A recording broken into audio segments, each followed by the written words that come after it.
नमस्कार दोस्तों, मैं हूँ राज शिकारी।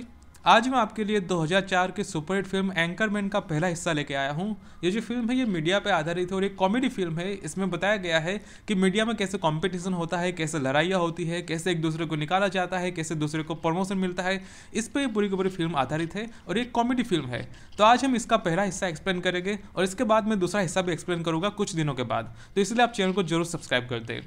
तो फिल्म की शुरुआत में हम सैन डिएगो शहर को देखते हैं। यहाँ पे एंट्री होती है रॉन बर्गंडी की। रॉन बर्गंडी सैन डिएगो का एक बहुत ही बड़ा जर्नलिस्ट होता है जिसे पूरा शहर जानता है और पूरा शहर उसे देखता है। एक शाम को हम देखते हैं कि रॉन बर्गंडी के घर पे पार्टी होती है जहाँ पे उसे वेरोनिका कॉर्निंगस्टोन दिखती है। वेरोनिका बहुत ही सुंदर होती है और वो नई नई कलीग होती है, इंटर्न होती है एक तरीके से ऑफिस के अंदर।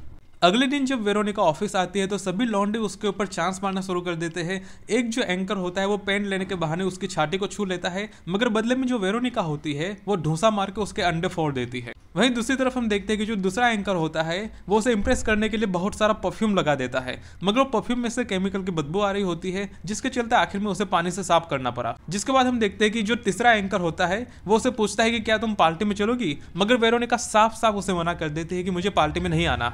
अब आखिरी बारी होती है रॉन बर्गंडी की, जो कि मेन एंकर होता है इस न्यूज चैनल में। वो वेरोनिका को इंप्रेस करने के लिए अपनी बॉडी दिखाता है, मगर उसकी ढीली बॉडी देखने के बाद जो वेरोनिका होती है वो हंसने लगती है। जिसके बाद वेरोनिका ऑफिस में से बाहर चली जाती है, मगर जो रॉन होता है वो उसके पीछे पीछे जाता है और वहां पे हम देखते हैं कि जो रॉन होता है उसका तंबू खड़ा हो चुका होता है। 9. Downstairs. Mr. Burgundy, you have a massive erection. Really? Yes, I do. Film यहाँ से आगे चलती है। एक शाम को हम देखते हैं कि रॉन वेरोनिका को बाहर घुमाने के लिए ले जाता है। ऐसे काम के बहाने से वो बाहर घूमने जाते हैं, जहाँ पे लोग एक रेस्टोरेंट में दारू पीते हैं और काफी नाच गान करते हैं।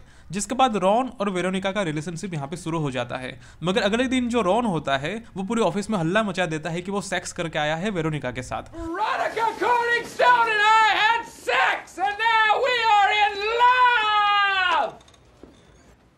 Did I say that loud? Yeah, you pretty much yelled it. Well, I can't help it. इसके बाद भी वो लाइव टीवी शो में बता देता है पूरे शहर को कि वो और वेरोनिका रिलेशनशिप में है और दोनों ने सेक्स कर लिया है। देखा जाए तो फिल्म में और रॉन की लाइफ में सब कुछ बिल्कुल सही चल रहा था, मगर यहाँ से फिल्म में एक बहुत बड़ा ट्विस्ट आता है। एक दिन होता यह है कि रॉन कार लेके जा रहा होता है अपने कुत्ते के साथ और रास्ते में वो एक बरीटो खा रहा होता है, मगर बरीटो उसे अच्छा नहीं लगता, इसलिए वो बरीटो को कार की खिड़की से बाहर फेंक देता है। जो बरीटो एक बाइकर के मुंह पे जाके लगता है और वो जो बाइकर होता है वो धड़ांग से नीचे गिर जाता है और उसके बाइक का कचरा हो जाता है। But it is feeling. जिसके बाद रॉन और उस बाइकर की कहासुनी होती है। तो जो बाइकर होता है वो पूछता है कि तुम्हें कौन कौन सी चीजें पसंद है। तो जो रॉन होता है वो कहता है कि मुझे मेरा कुत्ता बहुत पसंद है। जिसके बाद वो जो बाइकर होता है वो उस कुत्ते को उठा के सीधा ब्रिज के नीचे नदी में फेंक देता है। Excuse me, what are you doing? जिसके बाद हम देखते हैं कि अपने कुत्ते के खोने के चलते जो रॉन होता है वो काफ़ी दुखी हो जाता है और रोने लगता है और वो समय से ऑफिस पे नहीं जा पाता। जिसके चलते उसका जो एक ऑफिस का कलीग होता है वो उसे फ़ोन करके बताता है कि जल्दी से ऑफिस पे आ जाओ वरना तुम्हारी जगह वेरोनिका ले लेगी। ये सुन के जो रॉन होता है वो भागा भागा ऑफिस की तरफ जाता है, मगर जब तक वो ऑफिस पहुंचता है वेरोनिका टीवी पे बैठ चुकी होती है और वो न्यूज़ रिपोर्टिंग कर रही होती है। जब वो न्यूज़ रिपोर्टिंग कर रही होती है तभी हम देखते हैं कि जो रॉन के बाकी कलीग्स होते हैं, लौंडे होते हैं, वो वेरोनिका का ध्यान भटकाने के लिए अपने कपड़े उतार देते हैं, मगर वेरोनिका का ध्यान नहीं भटकता और वो एकदम बढ़िया न्यूज़ देती है। जब तक रॉन ऑफिस पे पहुंचता है तब तक न्यूज़ खत्म हो चुकी होती है और यहाँ पे वेरोनिका और उसकी थोड़ी बहुत कहासुनी होती है। आगे से हम देखते हैं कि जो न्यूज़ चैनल के लोग होते हैं वो वेरोनिका और रॉन दोनों को न्यूज़ देने के लिए बिठा देते हैं, यानी कि यहाँ पे रॉन का कॉम्पिटिशन बढ़ जाता है। फिल्म की कहानी यहाँ से आगे चलती है। एक दिन हम देखते हैं कि रॉन बर्गंडी की लड़ाई बाकी के चैनल एंकर से हो जाती है। असल में मामला ये था कि बहुत सारे चैनल का कंपटीशन होता है और इसलिए इनके बीच में आपस में लड़ाई होती रहती है, मगर बाद में पुलिस आ जाती है और इसलिए ये लोग वहां से भाग के निकल जाते हैं। एक दिन को हम देखते हैं कि वेरोनिका और रॉन दोनों की लड़ाई हो जाती है और दोनों एक दूसरे को बहुत बुरी तरह से लाटम जुटम करके मारते हैं।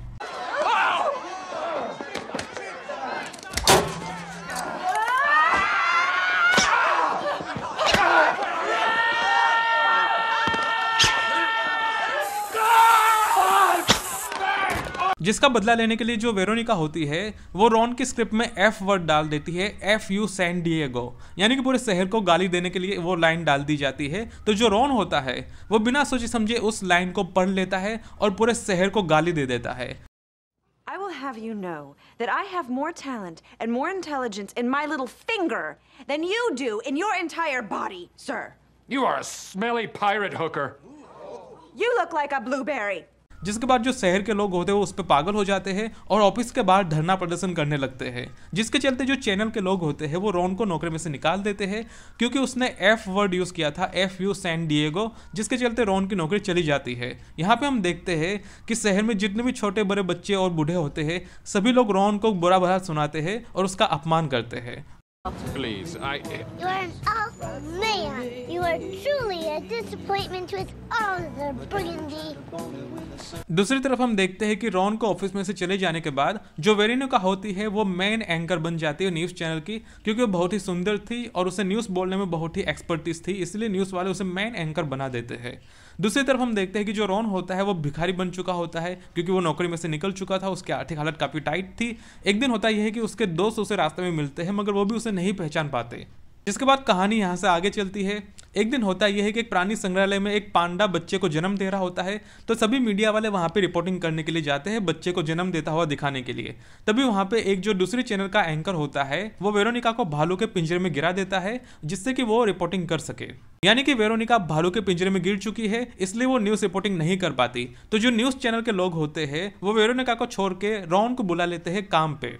तो जो रॉन होता है वो केवल 2 सेकंड में बाथरूम में जाके अपनी दाढ़ी मूंछ सब काट के वापस पहले की तरह हो जाता है और वो एक शंख बजाता है और अपनी टीम को बुलाता है कि चलो अब हमें न्यूज़ रिपोर्टिंग करनी है। वहीं हम देखते हैं कि रॉन का जो कुत्ता होता है जिसे नदी में डाल दिया गया होता है फिल्म की शुरुआत में, वो नदी में से बाहर निकलता है और रॉन को ढूंढने के लिए पहुंच जाता है। जिसके बाद हम देखते हैं कि सभी लौंडे प्राणी संग्रहालय जाते हैं रिपोर्टिंग करने के लिए, मगर वहां पे ये लोग वेरोनिका को देख लेते हैं भालू के पिंजरे में। तो जो रॉन होता है वो कहता है कि क्या मुझे वेरोनिका को बचाना चाहिए, मगर जो बाकी के लौंडे होते हैं वो कहते हैं कि ऐसा बिल्कुल मत करना, अपने रिपोर्टिंग पे ध्यान दो और उसे अपना काम करने दो। मगर जो रॉन होता है वो बेवकूफों की तरह सीधा ही भालू के पिंजरे में कूद जाता है, जिसके पीछे पीछे बाकी के जो लौंडे होते हैं वो भी उसके पीछे कूद जाते हैं और भालू के साथ लड़ाई करने लगते हैं। आखिर में हम देखते हैं कि रॉन का जो कुत्ता होता है जो कि नदी में से निकला होता है वो आखिर में वहां पे पहुंच जाता है और वो भालू के सामने लड़ाई लड़ता है और जो इतना बड़ा भालू होता है वो कुत्ते को देख के डर जाता है। जिसके बाद ये फिल्म क्लाइमैक्स की तरफ चली जाती है। आखिर में हम देखते हैं कि रॉन और वेरोनिका दोनों ही अपनी रिलेशनशिप को फिर से कंटिन्यू करते हैं। Miss Veronica Corningstone. No, Brick, no, high pressure. Go stand over there. और आखिर में इन सबको बढ़िया न्यूज़ चैनल में न्यूज़ रिपोर्टिंग की नौकरी मिल जाती है और इस तरीके से जो फिल्म होती है खत्म हो जाती है। तो आने वाले समय में मैं एंकरमैन फिल्म का दूसरा हिस्सा भी एक्सप्लेन करूंगा, तो इसलिए आप चैनल को जरूर सब्सक्राइब करते। सो इट इज मी राज शिकारी साइनिंग ऑफ।